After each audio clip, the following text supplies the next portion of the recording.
the English terminology when we teach Dharma, English terminology, luminosity and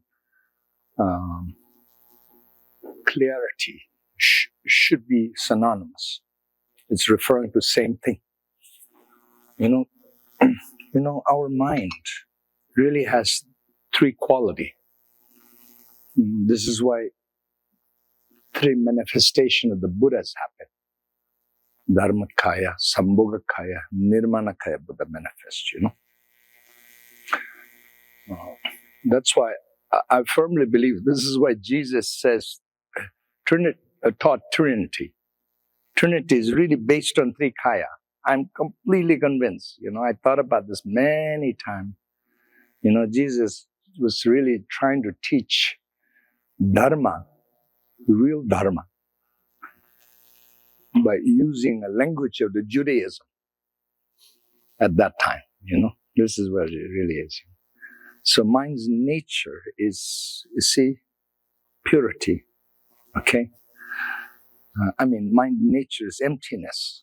And first, you have to ascertain that correctly. Yeah.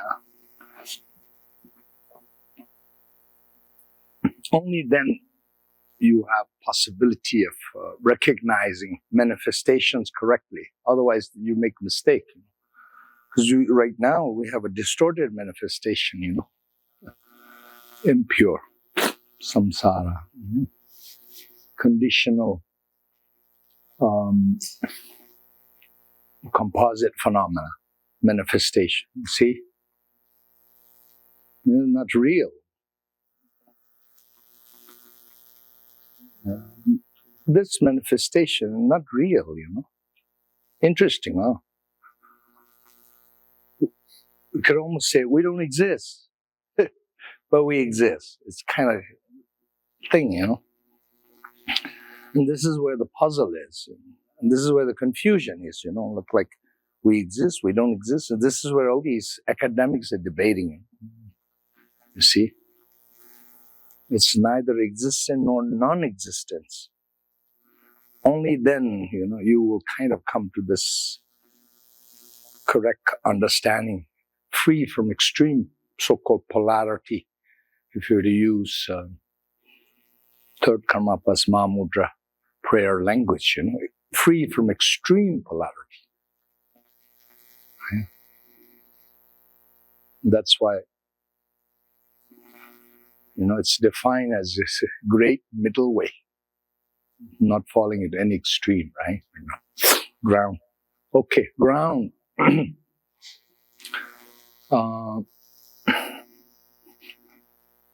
Yeah. So our true nature is emptiness, and it's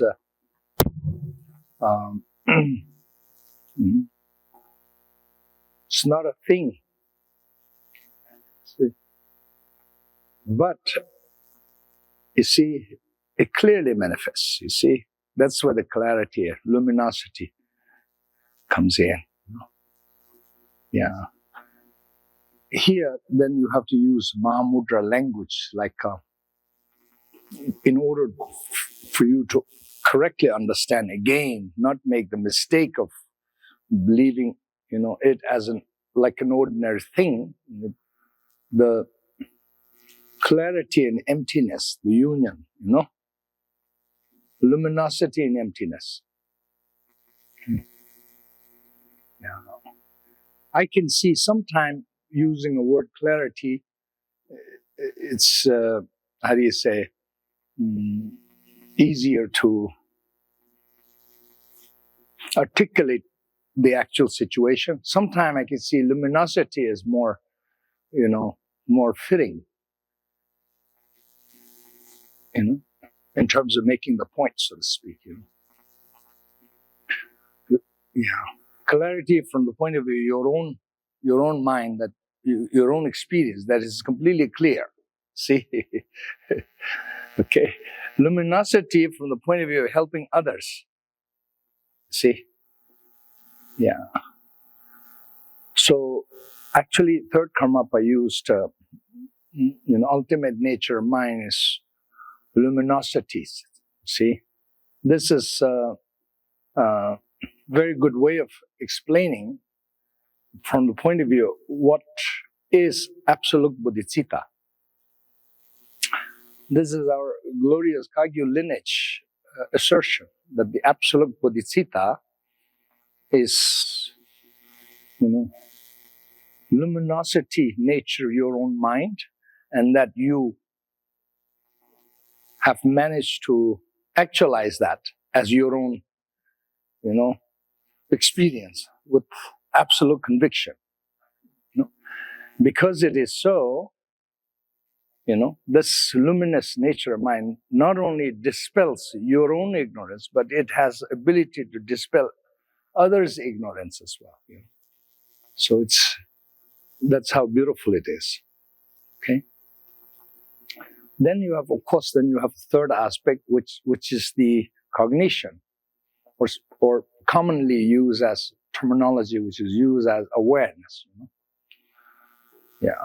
And then if you use, Mahamudra Mahasiddha's and Dzogchen Mahasiddha's terminology, then you can use a terminology like sharp, penetrating awareness. This is where the word rigpa comes from. Rigpa, sharp, penetrating awareness you have, that you sharply, clearly, penetratingly, fully, awakenedly aware of everything.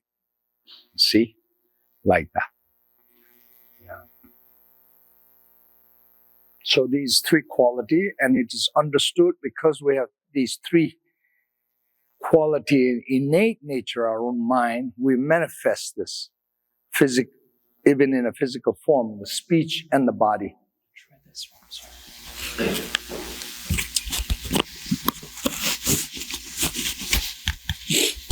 Body and the speech. See? Yeah. It's taught in tantric doctrine that the fact that we have physical form, body, speech, and mind is because our mind has three qualities. That's why it manifests like this, The only difference is pure and impure. You see, this is again tantric understanding. Meaning, Buddhas manifest three kayas too, and we manifest three kaya, but we manifest limited, karma-based three kaya, and that's our ordinary body, speech, and mind. That's the difference, Meanwhile, perfect Buddha's manifestation of Sambhogakaya and Nirmanakaya is truly for the benefit of all sentient beings. They manifest perfectly, Nirmanakaya. Within the Nirmanakaya, you have many different kinds of Nirmanakaya. You can have sublime Nirmanakaya, supreme Nirmanakaya. That's historic Buddha. Amazing. If you try and understand that, Buddha manifestation, historical Buddha manifestation. It's understood in our Buddhist teaching. It was perfect manifestation, Buddha. Perfection at the physical level, speech level, and of course, perfect mind, Even a speech and the body exhibited perfect quality. This is what's called sublime Nirmanakaya, supreme Nirmanakaya, perfect Nirmanakaya. It happens once in a while due to Buddha's own infinite past life, bodhisattva vows, everything coming together and possible, So when you talk about perfect physical manifestation, the Buddhists talk about qualities, the physical body is endowed with qualities such as major marks and minor marks of perfection. And it's been said that there's a major marks and minor marks of perfection. Some 112, I think, 80 major marks and 32 minor marks of perfection. Even the Buddha's physical body has that, which distinguishes such perfect being from any other ordinary being. This is where in Buddhist prayers we have Buddha as a lion among humanity and so on, comes from the king, greatest being. And among two-legged, the other terms that Buddhists use is, we are humans, two-legged, so we walk on two legs, right? And animals like four-legged. So among two-leggeds, the supreme, like that. We have, saying these praises that when we praise to Lord Buddha, Yeah. Some of the marks of perfections are kind of very interesting. It's been said that, for instance, Buddha is here. This called, I don't know how you say in English, but in Tibetan we call it Zöpu. In India, Indian men don't do, but the girls put little mark here, right here. Between two eyebrows. There's a little thing called Zöpu. Buddha had that. And it says, it's actually a hair. And it mentions that if you pull the hair out, it could come out arm's length, like this. And then if you release it, it will just perfectly coil back into that thing. Just perfect. Like a mark. This is considered one of the, marks of perfection. Like that. And then you all know Buddha had like golden color looking, and the way his eyes were, and eyelashes and eyebrows and hair and color. It's just incredible. And then when he was walking, there's supposed to be like 360 degree of aura, light. Everybody could see wherever Buddha walks, come like that. So amazing, huh? Yeah.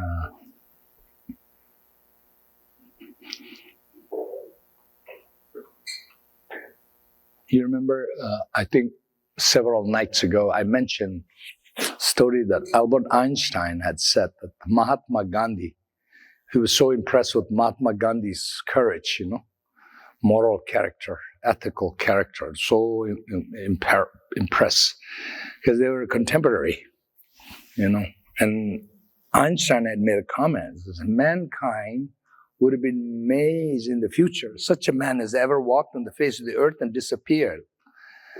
You remember I was telling you that?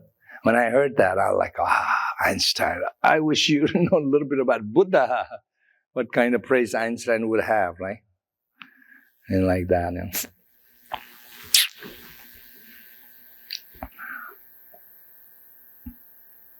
That's our Buddhist attachment. Praise. Yes. Okay, so I have a question. You have to. The faces of Chenrezig, the 9 faces at the bottom. If one blinks, are they all kind of like having their own face expressions, or are they all together as one face? No. The 11 faces of Chenrezig. So if one closes their eyes, do all of them close their eyes? Or like all open their eyes?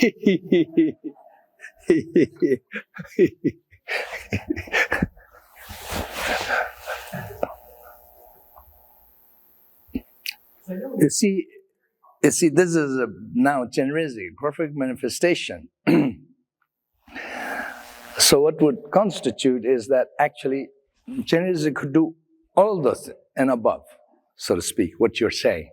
They could all blink simultaneously, they could blink separately, and so on, actually. Because it's a Buddha manifestation, see? Yeah.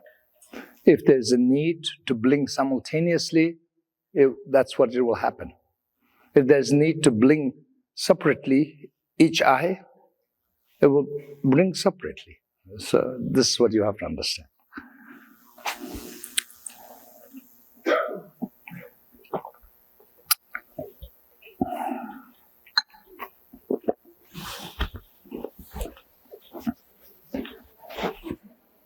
Mm-hmm. If you have difficulty during the visualization, the different offerings we do towards the end, is it possible, instead of trying to imagine things that are difficult for us to imagine, to simply imagine that we're offering a heart to Chenrezig? Or do we need to try to find the visual? Yeah. Yeah. Actually, you know, offering what would be supreme offering in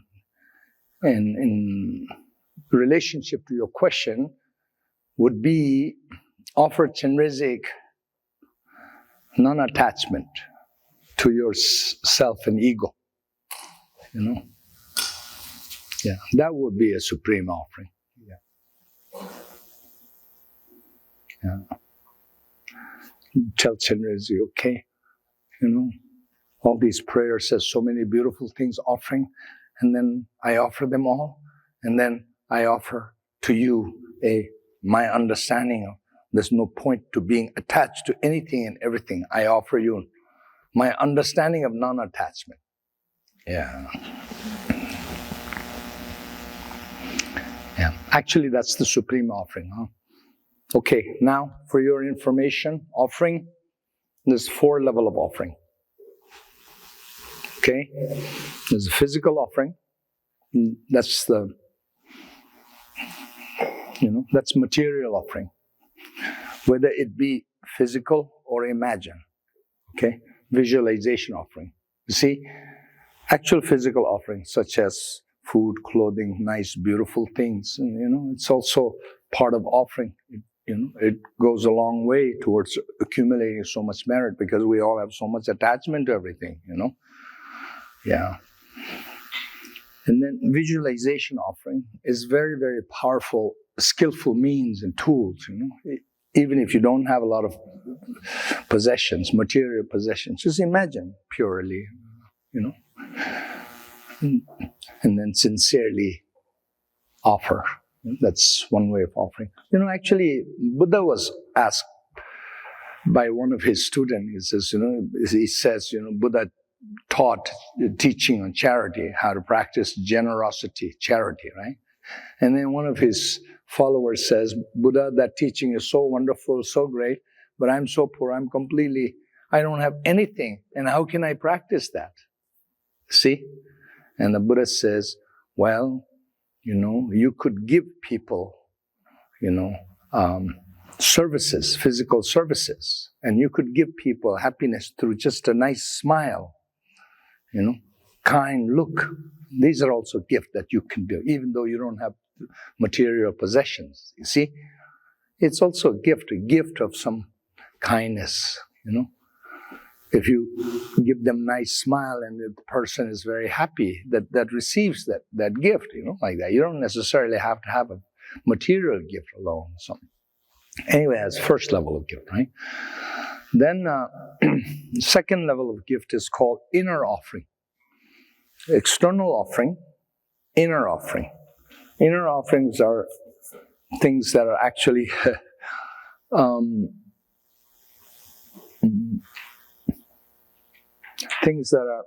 this is actually Tantric Buddhism now. Okay? Tantric Buddhism. And these inner offerings are things that are what we call 5 meats and 5 nectars. These are meats and nectars that you visualize them, and then they have to be transformed. Actually, this is a very unique thing. Ordinarily speaking, some ugly and dirty things. But then you're a tantric practitioner, training in a pure phenomena, and you have to show deeper understanding that this inherently, there's no ugliness doesn't exist. It's another level of understanding. Inherently, so-called dirty, ugly, disgusting thing doesn't exist. If it is there, then it's you still have a long way to go.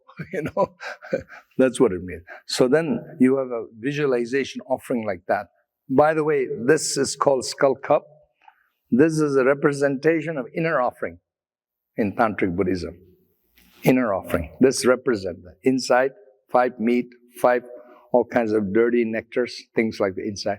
And then they're completely purified, and then you offer to them to transcend that impurity like that, Physical, material purity and impurity. conceptual ideas need to be purified. And then there's a third level of offering. It's called secret offering. And it's the bliss and emptiness understanding. This actually comes from, union, male-female union.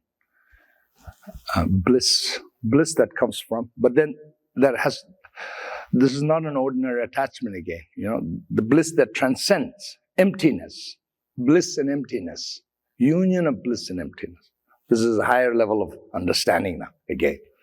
That's third level of offering, okay? Then there's the last one, final offering. And the final offering says, there's nothing to offer. That's the offering of your understanding of true nature phenomena, emptiness. Understanding, offering of true nature phenomena. In other words, emptiness nature phenomena, you can say. You see, finally say, I realize there is no subject, object, and offering all these things together. It's beyond that. Now you come to the highest offering. So your question can relate to something like that,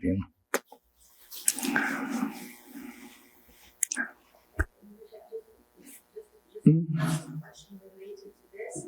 So if we have difficulty visualizing, when we have the Torah appearing, it seems that we should develop anything that's really wonderful. Can we imagine like a marvelous, landscape, something that's very beautiful, but a natural thing instead of, some material, jewelries or something? Is it possible to just imagine whatever we think in our mind is the most beautiful, and even if it's not, what's usually Formal offerings, actually in the prayer it mentions what you're supposed to visualize, Yeah, Dharma, that it has particular characteristics, of what it is, Dharma and so on, and then all these things, then I offer like that, yeah. Generally, like mandala offerings and other, mandala offering also says all these different things, 8 auspiciousness, this, that, and so on, all those. And then in addition to that, you can imagine anything, yeah. Okay, do we have to start now?